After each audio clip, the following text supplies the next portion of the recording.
Hi எல்லாருக்கும் வணக்கங்க. ரீசெண்டாக என்னோடய ஃப்ரெண்டு ஒருத்தவங்க இந்த டேபிள் ரோஸ் கட்டிங் கொடுத்தாங்க. பார்க்குறதுக்கு பிங்க்கும் ரெட்டும் கலந்த மாதிரி ரொம்ப அழகாக இருந்ததுங்க. நான் எதிர்பார்க்கவே இல்லை இந்த கலர் கிடைக்கும்ன்ட்டு.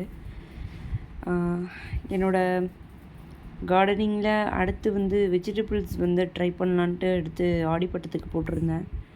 மேக்ஸிமம் எல்லாமே முளைப்பு திறனோடு தான் இருந்திருக்கும் போல இருக்குது. மழை பெஞ்சதும் சூப்பராக வளர்ந்துட்டாங்க எல்லாம்.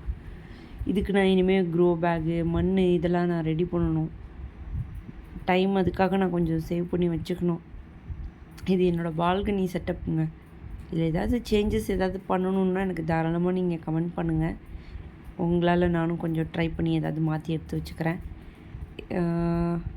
இதில் பார்த்தீங்கன்னா மார்னிங் க்ளோரி, இப்போ நீங்கள் பார்த்தது மார்னிங் க்ளோரி மார்னிங் மட்டும்தான் பார்க்க முடியும். இப்போ காட்டுறது பார்த்திங்கன்னா இது என்னமோ சொல்லுவாங்களே, கோழி கொண்டை பூவு.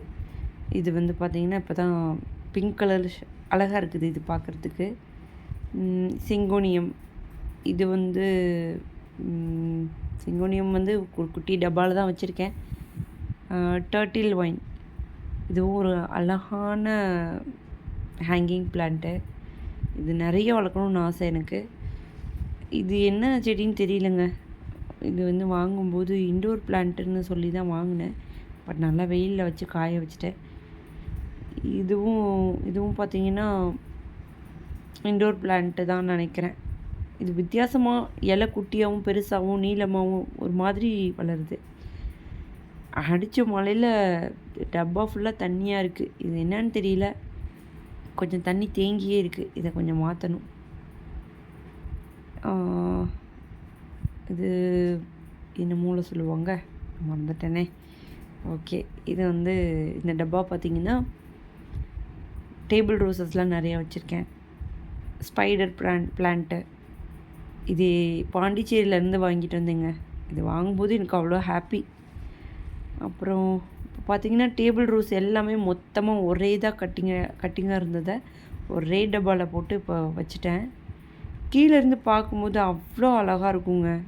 பால்கனி பார்க்குறப்ப டேபிள் ரோஸ் ஃபுல்லாக கலராக இருக்கிற டேபிள் ரோஸ் ஒரே தொட்டியில் இருந்துச்சுன்னா எவ்வளோ அழகாக இருக்கும் பார்க்குறதுக்கு, அது மாதிரி. அப்புறம் இது பார்த்திங்கன்னா இப்போ ரீசன்ட் டேஸில் தான் வாங்கினேன். ஒரு 1 வீக்கோ 2 வீக் தான் இருக்கும்னு நினைக்கிறேன். வாங்கும்போதே லைட்டாக இந்த மாதிரி இருந்தது. இதே மாதிரி இருக்கணும், கீழே விழுந்துடக்கூடாதுன்னு ரொம்ப வேண்டிக்கிட்டு வாங்கினேன். அதே மாதிரி நல்லாயிருக்கு. அப்புறம் பார்த்திங்கன்னா இதுக்கு பேர் என்னமோ சொல்லி சொன்னாங்க, எனக்கு சரியாக ஞாபகம் இல்லை. உங்களுக்கு யாருக்காவது தெரிஞ்சதுன்னா கண்டிப்பாக எனக்கு கமெண்ட் பண்ணுங்கள். இதுவும் ஒரு வெரைட்டி ஆஃப் ஃப்ளவர் சீட் தான். ஃப்ளிப்கார்ட்டில் நான் சீட்ஸ் மட்டும் ஆர்டர் பண்ணியிருந்தேன் ஃப்ளவருக்காக. பட் இந்த லீவை தொட்டு பார்த்தாலே பார்த்திங்கன்னா ஒரு வெல்வெட் தொட்டால் எப்படி இருக்கும் அந்த மாதிரி அழகாக இருந்தது பார்க்குறதுக்கு, க்ரீனிஷாக. இதுவும் ஒரு சிங்கோனியம் வெரைட்டி தான். இதுவும் க்ரீப்பர் தான்.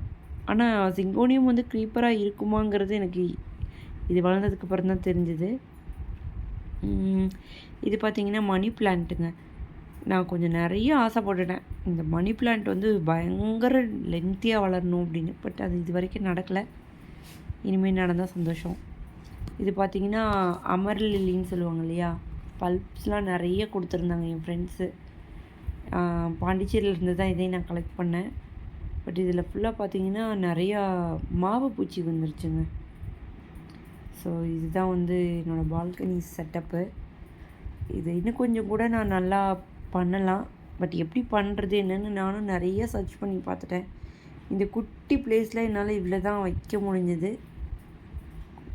எதுவுமே பார்த்திங்கன்னா மேக்ஸிமம் கீழே நான் வச்சுருக்க மாட்டேன். இப்போ நீங்கள் பார்க்குறீங்க இல்லையா, இது மட்டும்தான் கீழே இருக்கிற இது. அதுவுமே பார்த்திங்கன்னா நிறைய சீட்ஸ் போட்டு குட்டி குட்டி டப்பாவில் எடுத்து வச்சுருக்கேன். இந்த ஆடிப்பட்டத்துக்காக எடுத்து வச்சுருந்தது. ஸோ இதெல்லாம் ரெடி பண்ணிவிட்டு எப்படி இருக்குன்னு கண்டிப்பாக சொல்கிறேன்.